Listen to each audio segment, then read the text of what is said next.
নমস্কার বন্ধুরা, আমি মল্লিকাস কুকিং কিচেনে আপনাদের সকলকে স্বাগত জানাই। প্রতিদিনের মতো আজকেও একটা দুর্দান্ত স্বাদের রেসিপি নিয়ে চলে এসেছি, গ্রাম্য পদ্ধতিতে লাউ চিংড়ি। এইভাবে গ্রাম্য পদ্ধতিতে যদি লাউ চিংড়ি রান্না করে খান তাহলে ভাতের পাতে কিন্তু কিচ্ছু লাগবে না, কারণ এর স্বাদ দুর্দান্ত হয়।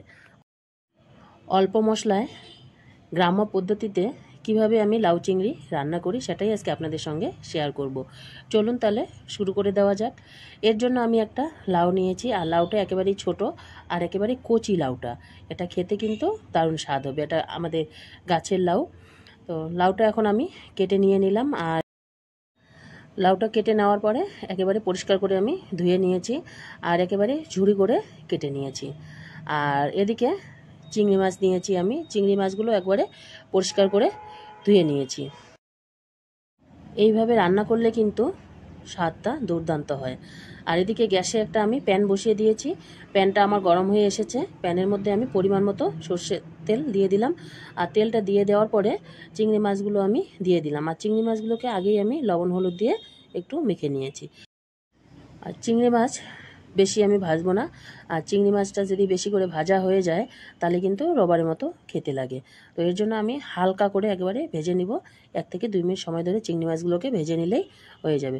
চিংড়ি মাছ আমার ভাজা হয়ে গেছে, চিংড়ি মাছগুলোকে আমি নামিয়ে নিলাম। ওই তেলের মধ্যে ফোড়নের জন্য তেজপাতা আর শুকনো লঙ্কা আর আমি কালো জিরা দিয়ে দিলাম। দিয়ে দেওয়ার পরে একটু নেড়েচেড়ে নিচ্ছি, আর নেড়েচেড়ে নেওয়ার পরে একটা আমি পেঁয়াজ কুচিয়ে রেখেছি, সেই পেঁয়াজটাকেও দিয়ে দিব। তো পেঁয়াজটাকে আমি দিয়ে দিলাম, দিয়ে দেওয়ার পরে আবারও একটু আমি নেড়েচেড়ে নেব। পেঁয়াজটা যতক্ষণ না পর্যন্ত একটু লালচে ভাব আসে ততক্ষণ পর্যন্ত পেঁয়াজটাকে আমি একটু নেড়েচেড়ে নেব। আর পেঁয়াজটাকে নেড়েচেড়ে নেওয়ার পরে আমি যে লাউটা কেটে রেখেছি সেই লাউটাকে আমি দিয়ে দিলাম।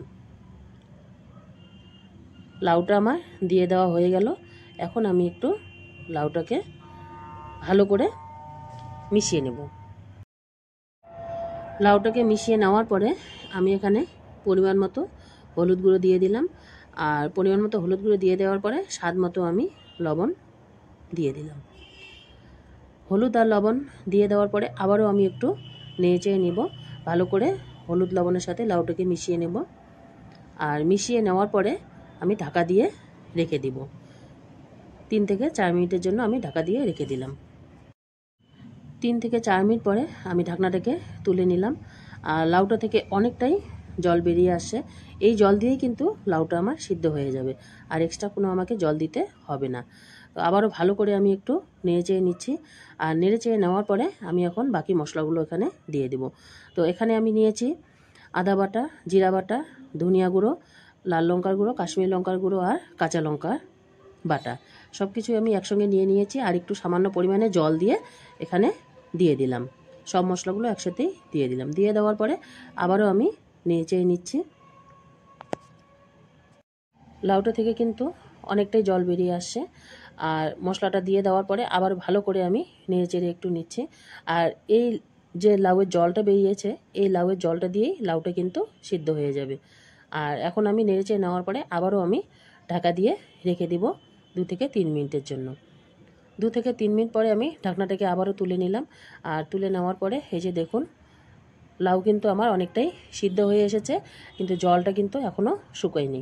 তো এখন আমি আর ঢাকা দিব না, এখন আমি এভাবেই জলটাকে একটু শুকিয়ে নেব। আর যতক্ষণ না পর্যন্ত জলটা শুকিয়ে আসে ততক্ষণ পর্যন্ত আমি একটু নাড়াতে থাকবো। এর মধ্যে আমি যে চিংড়িটা ভেজে রেখেছি সেই চিংড়িটাকে দিয়ে দিলাম। চিংড়িটা দিয়ে দেওয়ার পরে আমি আবারও ভালো করে একটু নেড়েচেড়ে নেব। নতুন বন্ধুদেরকে অবশ্যই বলবো, আমার রেসিপিগুলো যারা দেখছেন আর আমার রেসিপিগুলো যাদের ভালো লাগছে অবশ্যই কিন্তু পাশে থাকা বেল আইকনটি ক্লিক করে দিয়ে অল নোটিফিকেশন অন করে দিবেন, আর যাতে আমার নতুন ভিডিও ছাড়ার সাথে সাথে সবার আগে আপনাদের কাছে নোটিফিকেশন পৌঁছে যায়। আর এতক্ষণ ধরে যারা ধৈর্য সহকারে আমার রেসিপিগুলো দেখছেন অবশ্যই একটা লাইক করবেন, কমেন্ট করবেন, আর বন্ধুদের সাথে শেয়ার করতে কিন্তু ভুলবেন না। তো আমার লাউ চিংড়ি অলরেডি কিন্তু রেডি হয়ে গেল। ঢাকনাটা তুলে নেওয়ার পরে আমি মোটামুটি 5-6 মিনিট আমি একটু কষিয়ে নিলাম, আর এই যে দেখুন কালারটা কতটা সুন্দর এসেছে। আমি এখন একটা বাটিতে আমি সার্ভ করে দেখাচ্ছি। অবশ্যই গ্রাম্য পদ্ধতিতে আমি যেভাবে রান্না করলাম অবশ্যই একবার হলো ট্রাই করে দেখবেন, দুর্দান্ত হয় খেতে।